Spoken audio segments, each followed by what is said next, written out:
আজকে তোমাদের সাথে শেয়ার করতে চলেছি আমি এমন একটা সুন্দর ভিডিও যেটা টাইটেল আর থাম্বনেল দেখে তোমরা তো এরই মধ্যে বুঝে গেছো। তবে এই ভিডিওটা শেয়ার করার পেছনে অনেক অনেক অনুভূতি কাজ করে জানো তো। আজকের এই দিনটার জন্য আমরা সবাই অনেক অপেক্ষা করেছিলাম। কবে মার ঘরের দোতলাটা শেষ হবে আর কবে মা দোতলায় যেতে পারবে এই নিয়ে মা যেমন চিন্তায় ছিল, আমি, আমার বোন, বাবা আমরাও খুব চিন্তিত যে মা কবে উপরে উঠতে পারবে।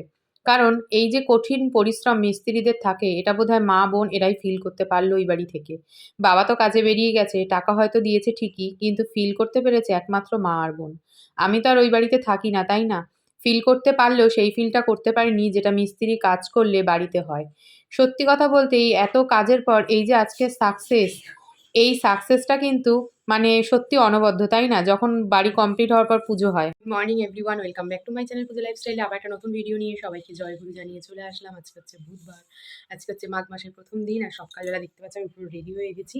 এখন বাজে হচ্ছে প্রায় 6:30 মতন। আর পুরো রেডি হয়ে সাজুগুজু করে কোথায় যাচ্ছি সেটা জানতে গেলে আমার পুরো ভিডিওটা প্রথম থেকে শেষ অবধি দেখতে হবে, লাইক কমেন্ট শেয়ার করতে হবে, চ্যানেলটাকেও সাবস্ক্রাইব।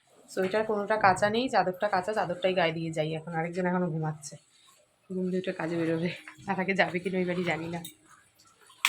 আসলাম। হ্যাঁ, আরে এই যে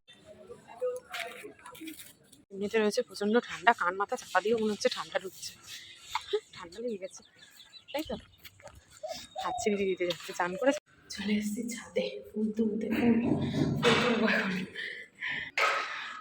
সকালে ছাদ, ও বোন তো অনেক ফ্রি, বললাম না ফুল গাছ পুঁতেছে। দাঁড়া ফুলগুলো দেখাই আর তুলি। হ্যাঁ, সেই ফুল গাছ কত ফুল ফুটেছে। হ্যাঁ, এই একটা ফুল ফুটেছে, এটা কি ফুল ঠিক জানিও না। এই দেখো, এটা জবা ফুল। আচ্ছা, ঠান্ডায় কুঁকড়ে গেছে ফুলটা। দেখো গাছে টমেটো হয়েছে, কি সুন্দর। কি ভাল লাগছে না?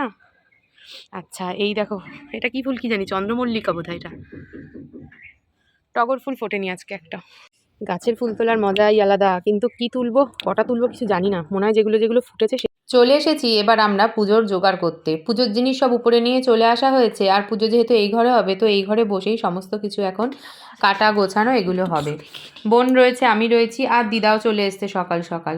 মামারা সকালবেলাটা আসতে পারেনি, মামি পুজোর সময়টা, সেটা খুব খারাপ লাগছিল আসলে। এখন মানে সপ্তাহে যেহেতু মাঝখানে পড়েছে না পুজোটা, সেই জন্য ছেলেমেয়ের স্কুল সবই রয়েছে, ওদেরকে স্কুলে যেতে হবে, প্রজেক্ট রয়েছে, এই কারণে মামি আসতে পারিনি। না হলে মামিকে আমরা সত্যিই খুব মিস করছিলাম, এটা একদম মন থেকে বললাম। কারণ আমাদের বাড়ির কোনো অনুষ্ঠান মানে আমরা জানি মামা মামি, আবার মামা মামির বাড়ির কোনো অনুষ্ঠান হলেও কিন্তু সেই আমরাই। তো এই জন্য মামিকে খুব মিস করছিলাম। যাই হোক, বোন আর আমি মিলে দুজনে মিলে একটু গুছিয়েছি। আর মা তো বারবার উপরে আসা নিচে নামা এগুলো করতে পারে না, তাছাড়া নিচটাও দেখতে হবে। সেই জন্য মা, বাবা আর আমার কন্যা মানে সুকন্যা, উনি আবার বাড়ি দেখাশোনা করার কাজটা ভালোই করতে পারে। দিম্মা দাদানকে একা ছাড়া যাবে না, তাদের তো এখন বয়স হয়েছে না, তাই সেই দেখাশোনার কাজ কাজ করে আমার মেয়ে। আর এই যে মিস্ত্রিদের কাজ বললাম না ভিডিও শুরুতে, যে মা আর বোন যেটা ফিল করেছে, তো সেটা কিন্তু আমার মেয়েও করেছে। আমার মেয়ে আমাকে এসে এসে বলতো, মা দিম্মা যে কি কষ্ট করছে, এর থেকে মা ফ্ল্যাট বাড়ি ভালো, জানো এরকম বলতো। আর মিস্ত্রির কাজ যাদের বাড়ি হয়েছে একমাত্র তারাই বুঝবে যে বল কি আকাম করেছি, বল সেটা একটু। ফোটেনি সেই জবা নিয়ে চলে এসেছি। না ফোটা জবা তুলে নিয়ে বাজারে দিয়ে চলে এসেছি। আর নীলকণ্ঠ ফুলই তোলে, নীলকণ্ঠ ফুল আমি দেখিনি কোথায়। ও, এখানে ফল টল সমস্ত কেটে আমি গুছিয়ে নিয়েছি। আর বোন করছে ওদিকে অন্য কাজ, পুজোর কাজ তো আর একটা থাকে না। দিদার তো এখন বয়স হয়েছে, দিদা আমাদেরকে বসে দেখাশোনা করিয়ে দিচ্ছে যে এটা করো ওটা করো কর, কিন্তু দিদা সেভাবে কিছু করতে পারে না আর কি। এখন তো বয়স হয়েছে অনেকটা। দিদা যে এসেছে, দিদা যে আমাদেরকে বলে দিচ্ছে, এটাই মনে হচ্ছে আমরা সেই পুরোনো দিনে ফিরে গেছি। শুধু সব কিছুর মধ্যে মিস করছি কাকে যেন, আমরা আমাদের মাসিকে। মাসির কথা ভাবলেই আমার গলা শুধু ভার হয়ে আসে। কান্নাকাটি সমস্ত কিছুই হয়েছে। এই যে আমার দিদা, আজকে মাসি নেই, মানে এটা ভাবতে গেলে আমাদের বুকের ভেতরটা যে কি কষ্ট হচ্ছে সেটা হয়তো তোমাদেরকে আর বলে বোঝানো যাবে না। লোকে হয়তো উপরটাই দেখে যে এরা তো আনন্দ করছে, সবই করছে। সত্যি কথা বলতে কোনো কিছুর জন্য কোনো কিছু থেমে থাকে না, এটা ঠিক কথাই। কিন্তু যার অভাব মানে বোঝার, তার অভাবটা থেকেই যায়, তাই না? কারোর অভাব কেউ পূরণ করতে পারে না। আর আজকে রিঙ্কিকেও খুব মিস করেছি। রিঙ্কিও আসতে পারেনি, আসলে রিঙ্কির বাচ্চাটা খুবই ছোট, ওকে নিয়ে তো আর সবসময় আসা যায় না। আর ওর বাড়িটাও অনেকটা দূরে। আমরা হয়তো বললে রাগ হবে মানুষ অনেকে, ঠিক আছে, কিন্তু যেটা সত্যি যে ছোট বাচ্চা নিয়ে সবসময় বেরানো যায় না, তাই না? এটা যারা বোঝার তারা ঠিকই বুঝবে। আজকে যেহেতু নারায়ণ পুজোর সাথে সাথে যজ্ঞও হবে, তাই দেখো কত নৈবেদ্য সাজানো হয়েছে। আসলে ঠাকুরমশাই যেরকম ইনস্ট্রাকশন দিয়ে গেছে সেরকম মতনই কাজ হয়েছে। আর এই যে পুজোর জায়গা কিন্তু একদম গোছানো কমপ্লিট, এবার ঠাকুরমশাইয়ের শুধু আসার পালা। পরে যখন ভিডিও দেখছি তখন মনে হচ্ছিল যে একটু শাড়ি পরলে ভালো হতো। পুজো আশ্রার দিন শাড়ি পরলে ভালোই লাগে, কিন্তু এত পরিমাণে কাজ, একবার দোতলা নামো একবার একতলা, তখন আর মনে হয়েছে ধুর শাড়ি আর কে পরে। সিন্নির জন্য দেখো গামলাটা একদম রেডি করে নিয়েছি, আর পুজোর কাজ করতে বসে তো কোনো কথা বলা যায়নি, তাই পরে ভয়েস দিলাম। পুজোর কাজ এদিকে গুছিয়েছি, ঠাকুরমশাই এখনো আসেনি, আমি এখানে চলে এসেছি ব্যালকনিতে একটু ফটোশ্যুট করে নিতে। চলো দুটো একটা ছবি তুলে নিয়ে তারপর আবার যাব পুজোর জায়গায়।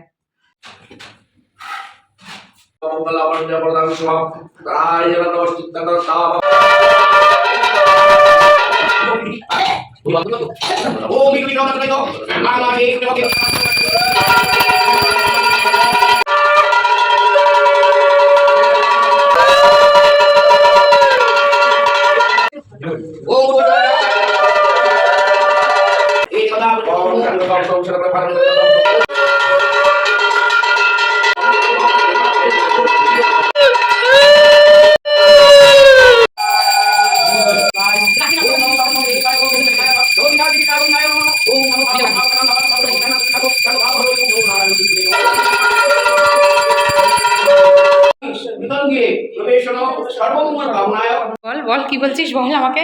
আমি জিনিস কিনে নিয়ে এসেও শান্তি নেই, শালা বলিস না এইভাবে, তো সম্বন্ধ না খোঁজও যেতে পারে কিন্তু এইসব ভিডিও দেখে। ও নিজে পরে ইউজ করে এরকম করে ফেলেছে, সেটা আমার দোষ, আমি কিনে এনেছি বলে। ছি ছি ছি। পুজো শেষ, এখন সবার আগে জল খাবো, তারপর চা খাবো, তারপর প্রসাদ মাখবো। এখানে দেখো প্রসাদ মাখা কমপ্লিট, তবে প্রসাদটা কিন্তু দিদা মেখেছে, এটা একটা বড় কাজ দিদা করে দিয়েছে। আর প্রসাদটা এবার সবাইকে ভাগ করে দেওয়ার পালা। পুজো কিন্তু এখানেই শেষ হলো, এবার চলো নিচে গিয়ে অনেক কাজ। বাড়ি চলে এসেছি সেই বিকেলবেলা, এসে টিউশনই পড়ালাম। টিউশন পড়িয়ে মা প্রসাদ পাঠিয়েছে অনেক, সেই প্রসাদ দিলাম স্টুডেন্টদের। তারপরে কী করলাম নিজেই ভুলে গেছি, মনে হচ্ছিল আজকে ইংলিশ পড়া কোনোভাবে আর সম্ভব হচ্ছে না আমার পক্ষে, মানে আমার হাতে পায়ে কোনো জোরই নেই ধরতে গেলে। এখন হচ্ছে গণেশের সমস্ত খাবার ওই যে নিয়ে এসে টিফিন বক্স গুছিয়ে রেখেছি, এগুলো হচ্ছে দুপুরের খাওয়া দাওয়া যেগুলো আমার রান্না করেছে, আর ওই ঘরে রয়েছে হচ্ছে প্রসাদ। এই হচ্ছে হাঁড়িতে ভাত চলছে একটার পর একটা। আর মনা এখন পড়াশোনা করতে করতে ওই যে হাঁপিয়ে গিয়ে শুয়ে পড়েছে, শুয়ে শুয়ে টিভি দেখছে, আর পাচ্ছে না, আমিও আর পাচ্ছি না। এখন কী করবো, এখন কালকে সবজি কাটবো না কি করবো, আমার কিচ্ছু ইচ্ছা করছে না, জানি না আমি কালকে কি দিয়ে কি ম্যানেজ করবো। তো চলো আজকের ভিডিওটাকে এখানেই শেষ করি। ভিডিওটা কেমন লাগলো কমেন্ট বক্সে একবার জানিয়ে যেও, লাইক কমেন্ট শেয়ার করো, চ্যানেলটাকে সাবস্ক্রাইব করো, আর ফেসবুক পেজ থেকে যারা দেখছো ফেসবুক পেজটা ফলো করতে ভুলো না। সামনে আসছে আরও দারুণ দারুণ সমস্ত ইন্টারেস্টিং ব্লগ, তার জন্য কিন্তু সবাই আমার ভিডিওগুলোকে দেখতে থাকো। Tata, good night.